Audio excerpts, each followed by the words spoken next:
What do you think the digital revolution means to media in general? Well, I think the most important thing that I've observed, particularly from the vantage point of Channel 4, is the way in which the demographic changes are occurring is absolutely generational.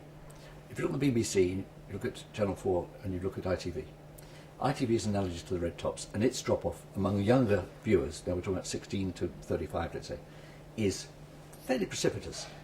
Ours at Channel 4 is somewhere, it's not as bad as that, but it's not as good as the BBC. BBC's drop-off is actually quite gentle, and I would guess that demographic change is true at retail.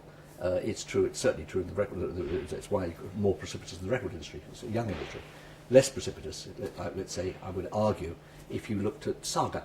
Look at the business that Saga is doing and see the impact of digitalisation on Saga, and I think you'd probably find it's relatively gentle. Now, you're going to be a genius to see that that's moving all the time, and in 10 years' time we'll be looking at a different picture. And any business that isn't planning and assuming that move through, and isn't assuming that it's pretty rapid as well, incidentally, is going to get itself into trouble.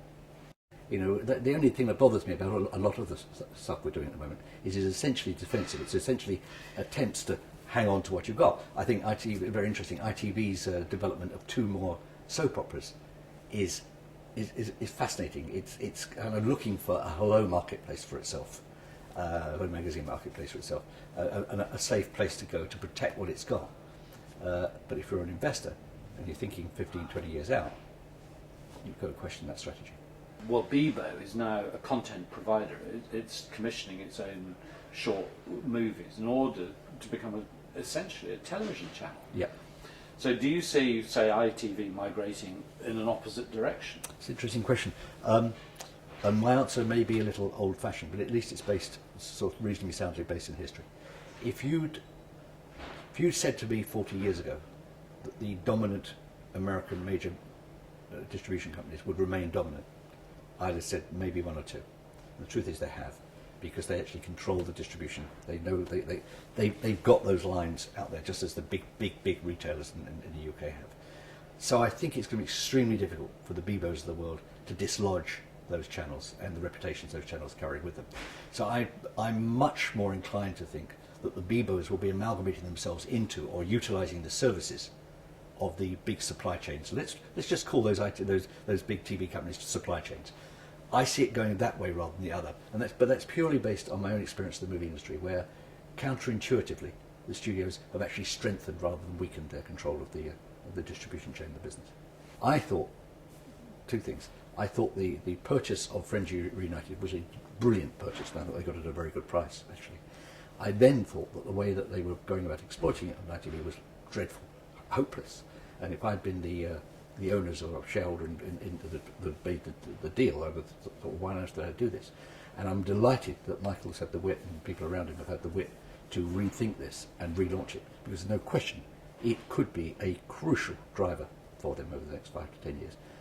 And if I were a serious marketer, I'd be looking at where do I place my bets in terms of reaching the audience I want to reach, making sure I'm there, I'm an incumbent in spaces that people are coming to as opposed to a late arrival, and also ensuring that I was dealing in media that enhanced the reputation, long-term reputation of my product rather than not. And I'd be looking for value as described in more than just cost per thousand and eyeballs, but reputation, and could I be the incumbent on where the media is graduating to as opposed to, say, a late arrival. If you were to rewind the clock, as it were, instead of starting at CDP, it's this kind of fantastic digital world. What sort of area do you think, as a creative person, would really excite you? If in and it's not as silly as it sounds, if 100 years ago you had guessed that the comfortable time slot for a feature film was going to end up being 90 minutes to 2 hours, people would have looked at you and said you were mad. Until it was not until the birth of the nation, really, effectively, that people actually began to believe you could sit for 2 hours and watch a series of images and be moved by those images. The idea of being the D.W. Griffith of the digital world, that's to say, changing the nature of what people expect to see when their eyeballs hit a screen. You know, the fact that Birth of the Nation altered cinema forever.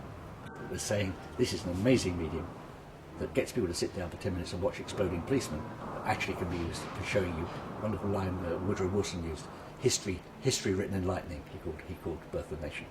How do I change the form of the medium? That would be where I want to be. I would absolutely want to be, as I said, D.W. Griffith, the digital world of the digital world.